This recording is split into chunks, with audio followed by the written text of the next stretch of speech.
Кстати, спанбонд просто задубел. И примерзли камни.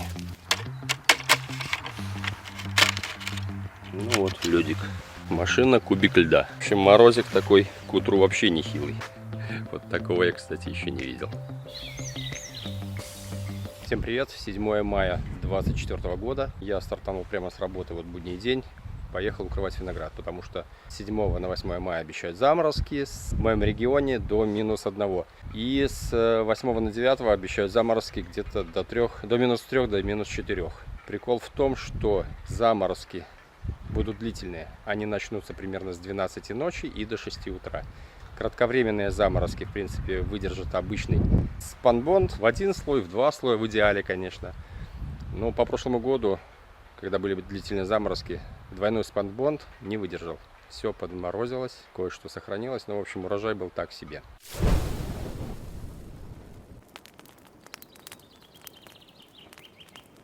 Вот это мои кустики, они уже были раскрыты, подняты.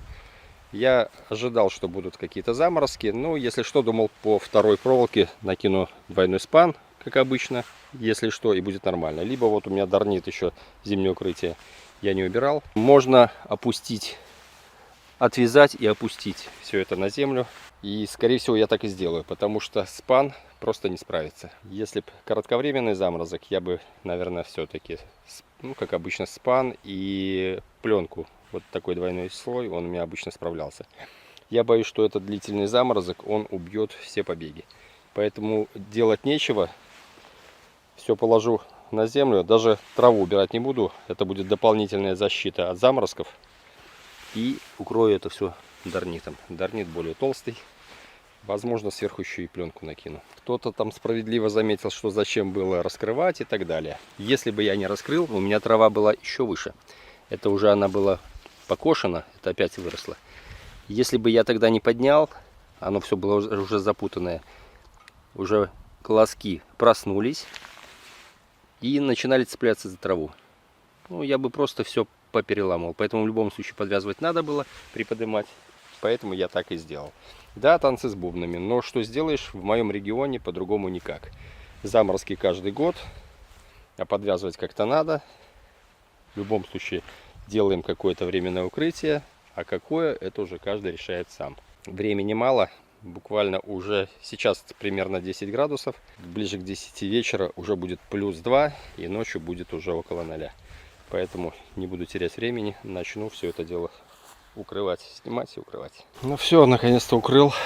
Пока укрывал, вспомнил все маты, которые только знал. Конечно, одному тяжковато это все, но что поделаешь. Будний день, помочь тут некому. Вот примерно так все это выглядит. В общем, опять зимнее укрытие понакидывал. Конечно, без потерь не обошлось в любом случае. И что дальше будет, еще одному богу известно. Здесь прошлогодние почки были тронувшиеся. И видно, что подмороженные. Хотя заморозков как бы не было. Их не обещали. По прогнозам их как бы и близко не должно было быть, но судя по всему, так как это все-таки самая низинка, вот весь такой молодняк прихватило.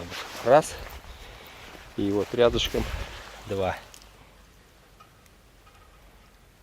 Да, вон, если видно, самая нижняя, вон, она сухая уже. В общем, какие-то приморозки были, про которые мы даже и не знали, оказывается. И они так низенько-низенько по земле прошлись. Все, что было подвязано, ничего не подморозило, все осталось целое. Именно вот на уровне земли. Ну, даже чуть-чуть ниже, тут прямо ниже уровня земли. Два вида дарнита. Тот, который совсем мягкий, он как-то более податливый, конечно, удобнее и легче. Есть, который пожестче, который я давным-давно покупал. Он напитался влаги, очень тяжелый. Ну и вот он мне по ходу все немножко и поблавал, пока я его укрывал. И все-таки, когда делаете укрытие, делайте единым полотном. Не делайте вот такие обрезки. Это первый мой опыт был.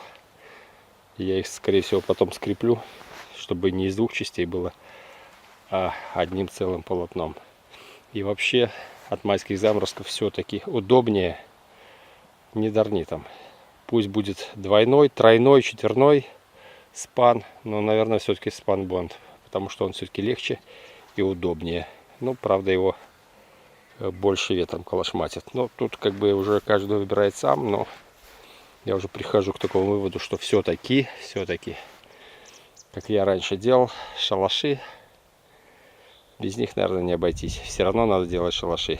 И там и разгон будет, и все-таки защита. В общем, все экспериментирую. И по сути возвращаюсь к первоисточнику.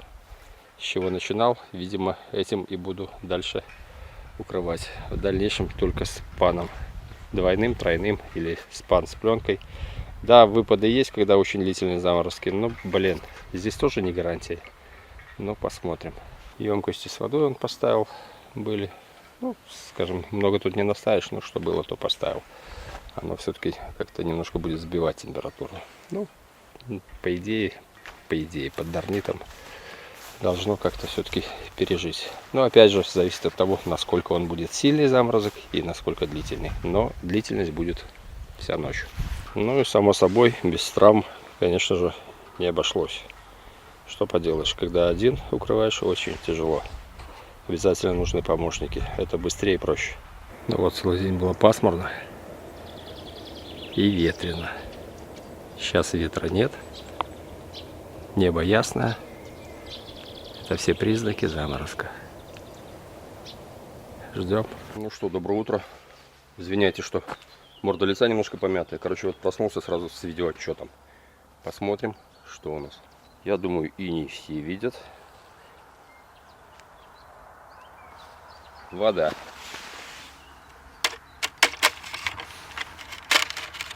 Ну вот, ледик. Вот что на заборах.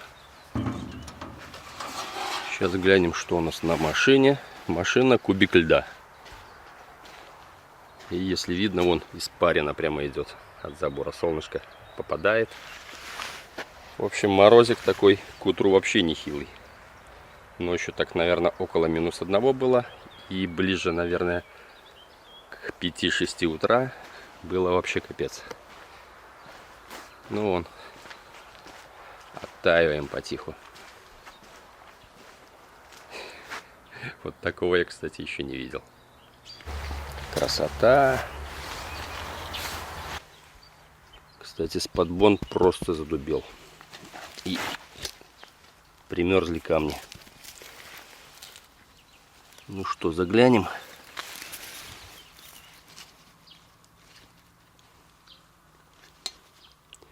Холодненькое, но вроде живое. Краешек тут чуть-чуть выступал. Ну, внутри там очень комфортно, в принципе. Надеюсь, все будет нормально. Единственное, что следующая ночь будет еще холоднее. Вот это не хотелось бы. Но что будет, то будет. В общем, если бы не накрыл, конечно же, был бы кирдык полный. Поэтому...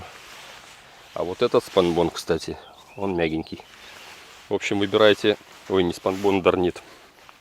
Выбирайте полиэфирный. Он устойчивый к ультрафиолету, он более податливый и гибкий. Видите? А не полиэфирный. Вот он. Он жесткий, дубовый. Здесь, кстати, оттаял более-менее на солнышке. В общем, если дарнит полиэфирный, ну или тут, наверное, двойной не помог бы спанбонд. Тут, наверное, тройной. Ну, вон народ спасался дымлением, как мог. Правда, дым ровненько вверх идет. И как-то я не вижу, чтобы он прямо по земле стелился. Тут надо ходить, наверное, еще каким-нибудь веером все его обдувать. Грецкому ореху, видать, хана. Яблонька цветущая. Да, заледеневшая. Тоже, скорее всего, урожая не будет. Опять грецкий орех. Ледышка. Вишенька молоденькая, уже отцвевшая. Ну, не знаю, успела она, не успела. Клубника. Которая пыталась цвести. Ну вот как-то так. Что будет, пока непонятно. Укрываемся. Ждем еще одного заморозка по моему региону, по Минской области. Всем удачи. Пока. Пишите в комментариях, как вы спасались от заморозков и насколько у вас хорошо это все получилось.